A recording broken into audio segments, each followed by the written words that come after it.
Standing by. My name is Krista, and I will be your conference operator today.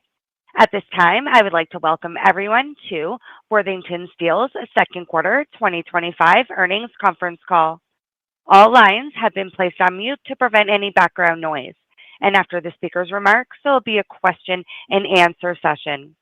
If you would like to ask a question during this time, simply press star followed by the number one on your telephone keypad. And if you'd like to withdraw that question, again, press star one. Thank you. And I would now like to turn the conference over to Melissa Dykstra, Vice President, Corporate Communications and Investor Relations. Melissa, you may begin. Thank you, Operator. Good morning and welcome to Worthington Steel's second quarter fiscal year 2025 earnings call. On our call today, we have Jeff Gilmore, Worthington Steel's President and Chief Executive Officer, and Tim Adams, Vice President and Chief Financial Officer. Before we begin, I'd like to remind everyone that certain statements made today are forward-looking within the meaning of the 1995 Private Securities Litigation Reform Act. These statements are subject to risks and uncertainties that could cause actual results to differ from those suggested. We issued our earnings release yesterday after the market closed. Please refer to it for more detail on the factors that could cause actual results to differ materially. Unless noted as reported, today's discussion will reference non-GAAP financial measure, which adjusts for certain items included in our GAAP results and which are presented on a standalone basis. You can find definitions of each non-GAAP measure and GAAP to non-GAAP reconciliations within our earnings release. Today's call is being recorded and a replay will be available later today on worthingtonsteel.com. Now I'll turn it over to Jeff Gilmore. Thanks, Melissa. Good morning, everyone, and thank you for joining us. As we celebrate our first full year of being a publicly traded standalone company, I am pleased to report we generated solid quarterly earnings despite some sizable headwinds and uncertainty across a number of end markets. In the second quarter, we generated adjusted EBITDA of $30.6 million, compared with $23 million in the prior year quarter. Earnings per share came in at 25 cents versus a loss of 12 cents per share in the same period last year. Results were impacted by both lower volumes and lower average selling prices for the quarter. There were several highlights this quarter as Worthington Steel continued to work safely, implement our strategy, reach new milestones, and earn accolades as a best place to work. Last month, we named Cliff Larrabee President of Flat Rolled Steel Processing, separating this role from Jeff Klingler's COO position. Cliff's work leading our commercial and purchasing teams has strengthened our partnerships with customers and suppliers. This move recognizes Cliff's leadership strengths and the talented team he built, and allows Jeff Klingler to sharpen his focus on our growing global business operations. Further, Worthington Steel continues to make strides implementing our strategy. Earlier this month, we made a move toward growing our high value-added business through selective acquisitions when we announced our agreement to acquire a 52% stake in Sedum Group. Sedum strengthens our presence in Europe, which is vital to growing our electrical steel lamination business. Europe remains a high-growth market for electric vehicles, and it is expected that by 2030, 80% of the vehicles produced in Europe will be battery electric or hybrids. Like Temple, Sedum stamps laminations for both automotive and industrial motors.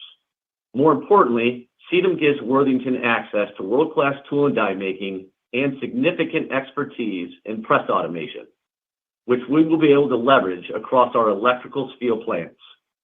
Sedum is one of the largest and most respected electrical steel lamination producers in Europe, and this partnership provides an expanded footprint required for our long-term success. Bringing together our compatible cultures and best practices allows us to fulfill customer expectations and solidify our global presence in electrical steel laminations. We expect this transaction to close in early 2025 after regulatory approvals and customary closing conditions. I am excited to begin serving our customers with the combined expertise of our Temple and Sedum Group employees. Rounding out our strategy is transformation, our system of continuous improvement. The transformation mindset drives our employees to always look for ways to improve quality and service, find efficiencies, free up capacity, and eliminate unnecessary costs.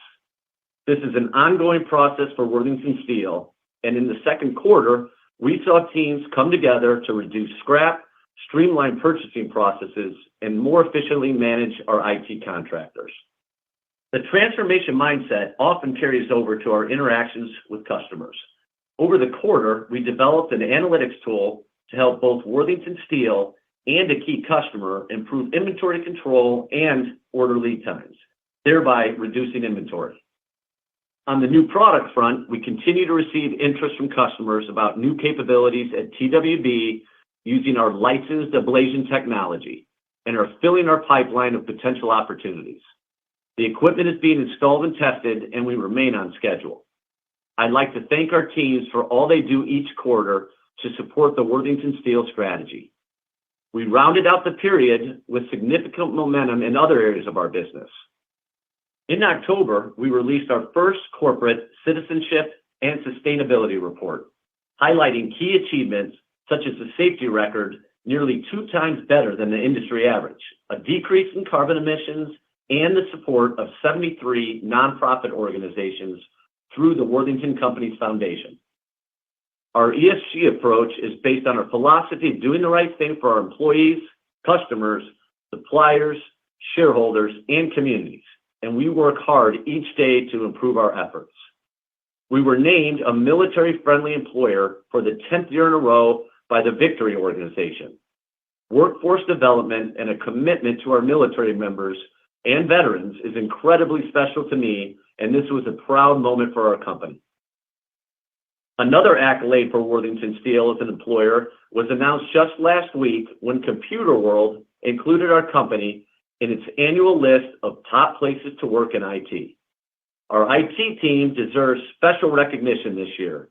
The team separated infrastructure, end-user business applications, and security systems as we became a standalone public company and kicked off the ERP implementation at Temple, all while working to improve every day and ensuring our day-to-day IT-dependent operations perform. Yesterday, we added a new member to our board of directors. Scott Kelly brings a great background in operations in the energy industry and adds a new and diverse voice to our board. I'm pleased to welcome him to Worthington Steel, and I look forward to working with him. As I mentioned earlier, we saw some sizable headwinds during the quarter in several markets, including automotive, construction, and heavy trucks. Some of these headwinds may persist for the next few quarters, especially in the automotive market.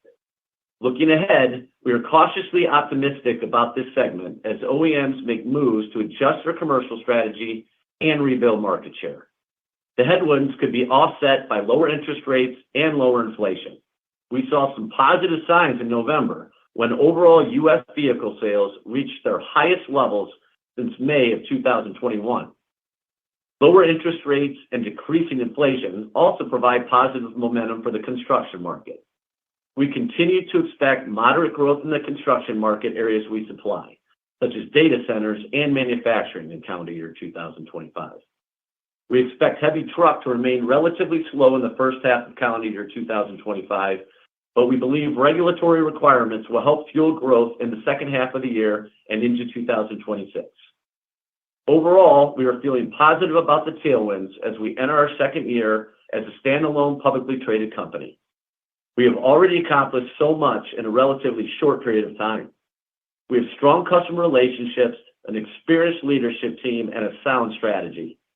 We have an amazing team of employees with a strong commitment to safety, and we are recognized consistently as the best place to work. I am grateful and energized every day to work with everyone on the Worthington Steel team. Now I'll turn things over to Tim Adams to discuss financials. Thank you, Jeff, and good morning, everyone. Before I provide some color on the quarter, I would like to remind everyone that the current year quarter consolidated results on a standalone basis are compared with a prior year quarter, which was prepared on a carve-out basis. For the second quarter, we are reporting earnings of $12.8 million, or 25 cents per share, as compared with a $6 million loss, or 12 cents per share, in the prior year quarter. There were several unique items that impacted our quarterly results, including the following. The current quarter results included recognition of a pre-tax non-cash gain of $2.7 million, or 4 cents per share, associated with the annuitization of a portion of the frozen Temple pension plan. Additionally, we recognized a pre-tax gain of $1.5 million, or 2 cents per share, related to the sale of excess land in China. The prior year results included pre-tax separation expense of $14.9 million, or 23 cents per share. Excluding these unique items, we generated earnings of 19 cents per share in the current year quarter, compared with 11 cents per share in the prior year quarter. In addition, in the second quarter, we had estimated pre-tax inventory holding losses of $13.4 million, or 20 cents per share, compared to estimated pre-tax inventory holding losses of $34.8 million, or 53 cents per share in the prior year quarter. A favorable pre-tax swing of $21.4 million, or 33 cents per share. In the second quarter, we reported adjusted EBIT of $14.3 million, which was up $7.7 million from the prior year quarter adjusted EBIT of $6.6 million. This increase is primarily due to higher gross margin, partially offset by higher SG&A expense and lower equity earnings at Serviacero.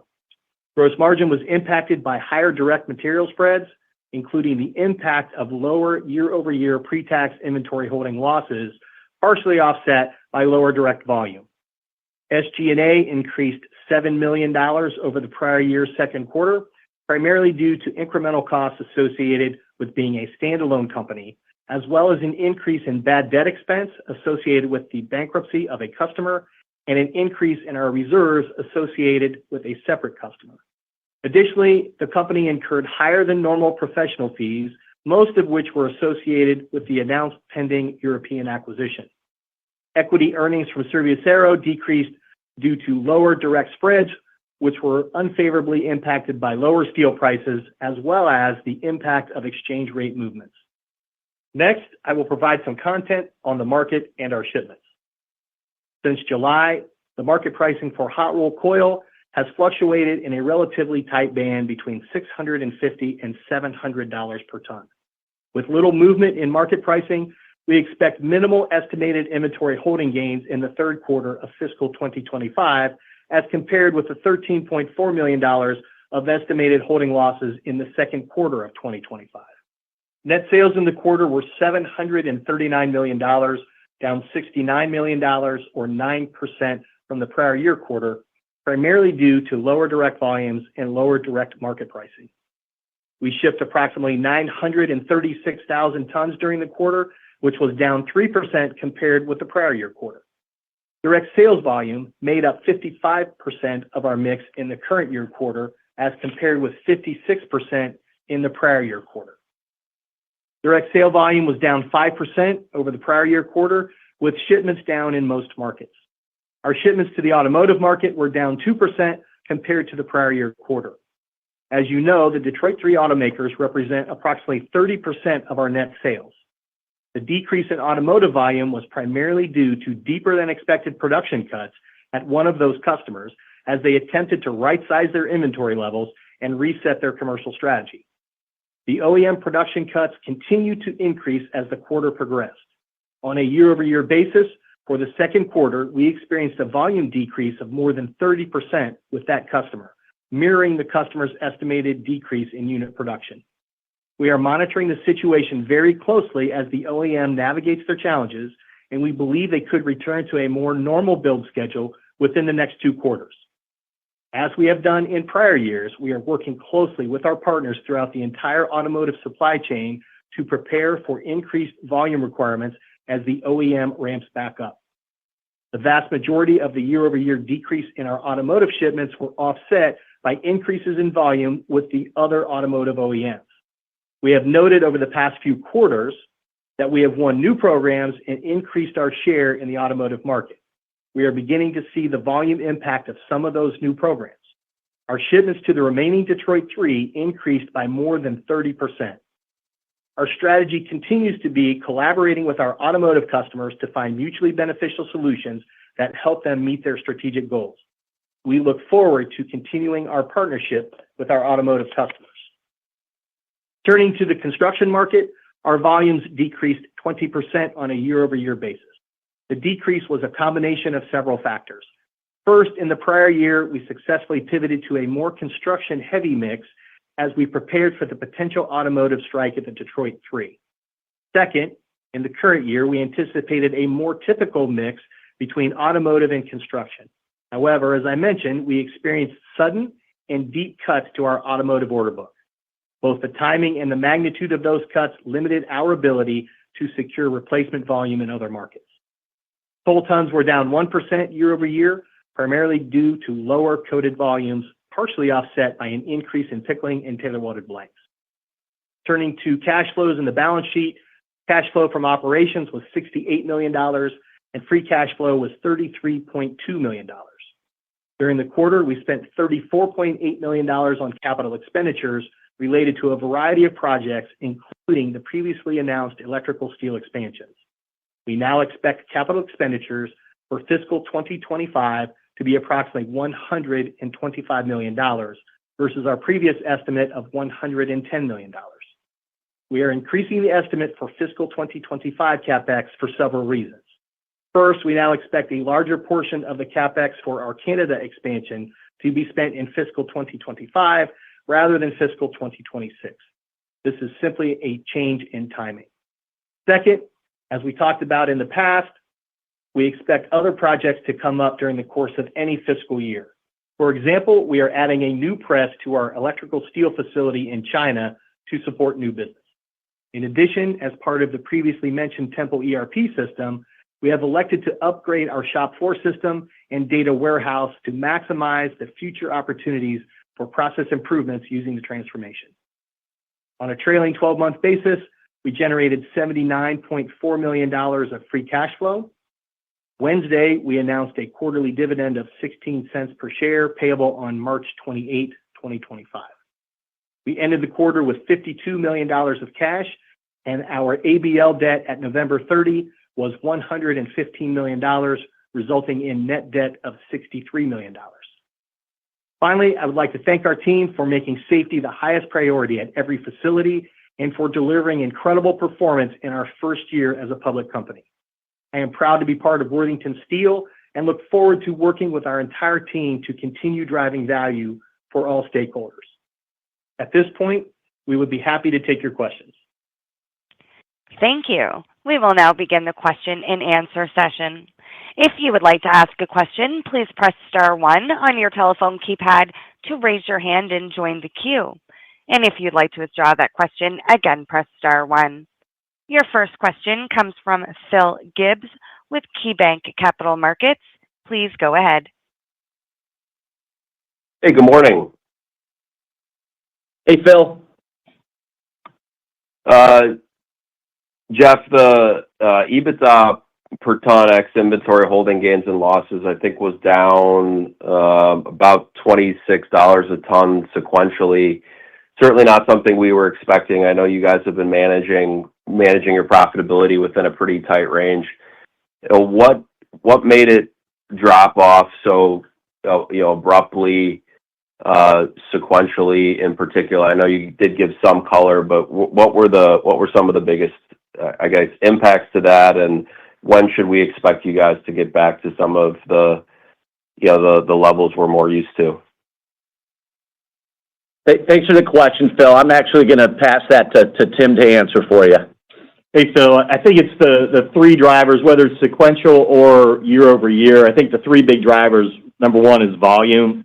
We would have expected volume on a sequential basis to be down 2 to 3%, and it was actually down 7%. And what we outlined with the D3 customer, that was unexpected, and if that would occur over a long period of time, you could take a look at your operating expense and everything would be variable. But the way the production cuts came in, they came fast and furious and kept expanding over the course of the quarter. Most of our costs are fixed at that point.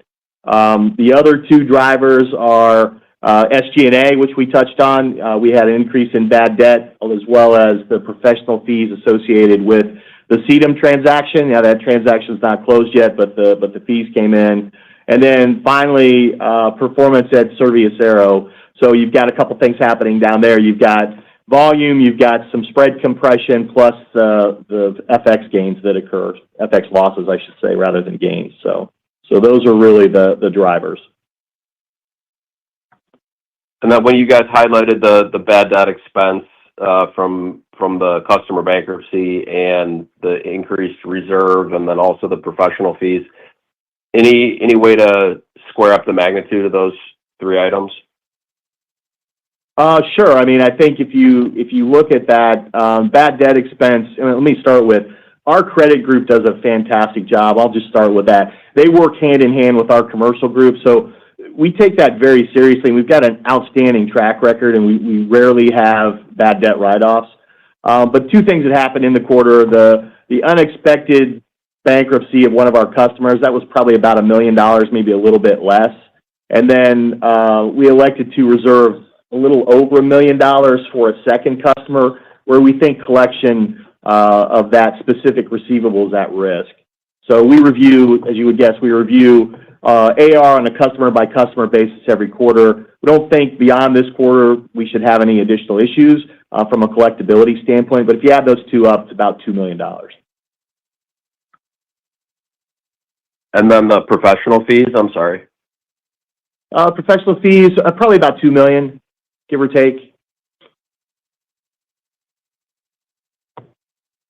Any reason you guys didn't carve those out similar to the other items that you did, or is some of that expected to recur as you take on CEDM, or should that wind down as the transaction gets closer to close?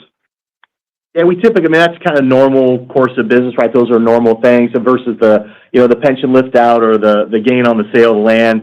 These things are kind of normal course. We're looking at acquisitions all the time, and we're going to have transaction expenses whether the transaction goes through or not. So we don't expect those to reoccur.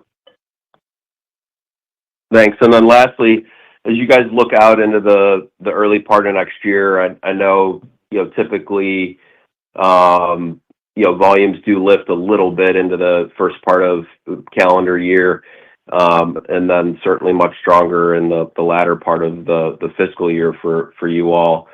And what are you expecting in terms of kind of customer sentiment, particularly as you come out of this period of deep carve out from one of your key auto customers? Thanks. Yeah, Phil, I think we're overall, I had mentioned in my intro, cautiously optimistic. I specifically said that about automotive, but that's where we feel across the board. I think things will be fairly stable, excluding the one large OEM customer here looking out the next few months. But as we start to get to spring and beyond, I think our optimism gets greater for various reasons. I think that's really the sentiment from our customers, and Phil, that's what you've been reading and hearing from other executives as well. I think specifically with automotive, lower interest rates, the fact that the vehicle is averaging almost 13 years at this point, which is decade highs. People want to replace those vehicles. In addition to that, that's overall market. If I look specifically at Worthington, my optimism also comes from how we've positioned ourselves with automotive. Even with that large OEM down, we were more than able to offset that specifically into the other OEMs. And that was because of market share gains that I have been sharing with you over the last few quarters. Now, that's excluding tier ones, and that's where we had a bit of a hole. So we're feeling good, specific about the market. That's 52% of our business going forward. And, that large OEM, this isn't a long-term situation. I think we got another quarter, and we're going to have to continue to work with them. And it's a short-term frustration, not a long-term problem. So we'll work through that, and I think we're going to be in very good shape. Thank you. If you'd like to ask a question, you got it, Phil. Please press star one. Your next question comes from Martin Englert with Seaport Research Partners. Please go ahead. Hello, good morning, everyone. Hey, Martin. Question on the increase in the reserve and the bad debt expense. What type of industry were those customers operating in? The reserve increase was a scrap dealer. So we sell our scrap to that scrap dealer. That was the reserve. And then the bankruptcy was in the heavy truck industry. Okay. Are you seeing, I guess, other risks across any elsewhere in those industries or those verticals? Not in those industries specifically. These were customer-specific situations. So, no, we don't, fundamentally, we think the people we work with from a scrap perspective or the other heavy truck suppliers, we feel, pretty good about those things. There's nothing fundamentally wrong with either of those verticals at all. And Martin, I would add, even this specific customer in that heavy truck market, we feel good about continuing to do business with them going forward. Okay, appreciate that. And then a follow-up question on looking forward, change in the U.S. administration, and if there are changes on the trade front with tariffs with our trading partners to the north and the south. Could you walk through the puts and takes for your businesses, positives, negatives, or neutrals as you think about it? I know you have significant operations to the north and the south and continued investment there and growth. Yeah, you got it, Martin. First, as you know, the devil's in the details, and the tariffs could take different directions. Is it on steel? Is it on finished products? So until we're fully aware of what the implications, I can just give you a general answer. I think we're not very concerned. We see little impact on our business. This, we source locally. So as far as a raw material perspective, wouldn't expect any interruptions. Think we'd be able to manage through costs efficiently as well. Where, it may be a bit of a difference is in Canada, to your point, on the north, and Mexico in the south. We are importing. Those countries are less at risk right now of imports, so we don't see an interruption in supply there. The exception may be Canada, who is also looking to put tariffs in place on China. But even if that were to occur, sorry, Martin, not an issue for us to be able to pivot and mitigate any type of issue there. So overall, I think we're in very good shape. And Martin, this, since 1955 have been dealing with different administrations and different policies, and some markets are impacted negatively, some are positively, and we've always been able to navigate that quite well. So from a business perspective, we think we're well positioned. Now, my personal opinion, I guess I'd be a bit surprised if we see that aggressive position on Mexico and Canada, Martin. We've been under a Trump administration, and he wants to negotiate. I think that administration has certain things they'd like to see Canada and Mexico tighten up on. And at the end of the day, I think they'll get that cooperation. We're already seeing that. So hopefully we're able to avoid the tariffs and it's business as usual. Canada, Mexico, and U.S. are too critical to one another to have any type of interruptions. But that's how we feel at this point. Okay, understood. Appreciate the color. If I could, one last one. When you look out across all your end markets, automotive, construction, general manufacturing, and elsewhere, I understand we're moving through a lull right now. Maybe volumes were a bit worse than expected, and I understand the context with one specific OEM. But what are the customers? I understand that they're constructive with their outlook. It seems like you are, maybe a couple quarters, some type of recovery. But are you seeing any green shoots on the margin today of improved activity or folks with order books out into early next year, speaking to improvements or inflections in the marketplace? Yeah, I think, Martin, when it comes to our markets, I think we'll start with automotive. This year, I think we're going to end at about 15.5 million units. Next year, depending on how that OEM plays out, I think the market in automotive is going to be 15.4 to 15.7, somewhere around like that. And we'll see how it all plays out. I think in construction, we're generally positive about construction. Again, I think a lot of people sat on the sidelines here at the end of the year, and it was tough for people to understand what the future was going to be like. But overall, in the construction markets that we serve, we feel positive generally about where the market's going. I think ag is going to continue to have some challenges throughout the year, again, with interest rates still being relatively high and commodity prices being relatively low. And then whatever happens with trade, right? I mean, that has a big impact on the ag market as well. And then heavy truck, I think heavy truck will probably pick up towards the end of the year. There's some regulatory changes that are coming. And as you know, in the heavy truck market, when the regulatory changes happen, it's very cyclical and related to those regulatory changes. So we may see some pickup in heavy truck as we get to the end of the year.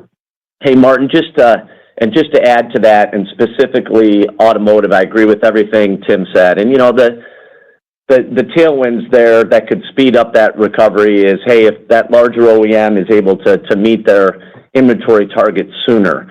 And right now we're cautiously optimistic. It seems that they are making progress. That certainly is good for us. And then again, I think interest rates continuing to come down is certainly going to fuel buyers to get off the sideline. And the other bit of optimism there, Tim had mentioned 15.5, maybe a little bit flat in 2025 with that 2024 calendar year number. But a few data points for you. September and October, seasonally adjusted rates were at 16 million.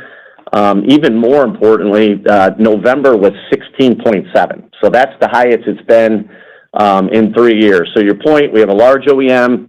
We have a little bit of difficulty to overcome in the short term. But if you start looking out, 6 months and beyond, we think automotive is going to start marching back to those pre-COVID levels.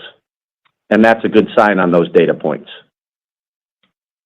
Do you think there may be some demand pull forward in automotive and or other end markets because of anticipated broad-based tariffs with the incoming administration? So people trying to get ahead of potential inflation. So buy now before that might be implemented. So hard to predict. We haven't seen that yet. So we're not seeing anything that's been strange in our order books. And honestly, Martin, I would find that difficult to believe. I think the size of these customers, the OEMs, how we manage our business, they're going to want to manage their working capital smart and with discipline. So I don't know that we're going to see a big pull ahead from the OEMs. The only wild card I would tell you is the tier ones. Certainly, they may try to time things a little bit more and go long. But I think living through those cycles over the last 5 years, all of our customers have gotten a bit more disciplined on that front. Okay, appreciate all the color and context, and congratulations on your first year of post-separation. We appreciate that, Martin. Thanks for following us. Thanks, Martin. And this concludes our question and answer session. And I will now turn the conference back over to Jeff Gilmore, President and Chief Executive Officer, for closing comments. First of all, thank you for everybody joining today and showing interest in Worthington Steel. Obviously, we explained to you some of the short-term frustrations, but hopefully what you heard is a lot of optimism about how we start looking going forward. In my opinion, we had a great quarter. The things that we could control, we control them and controlled them well. I think our team continues to exceed my expectations and couldn't feel better about our future. So thank you again for joining, and happy holidays to everybody. Look forward to talking to you next quarter. This concludes today's conference call. Thank you for your participation, and you may now disconnect.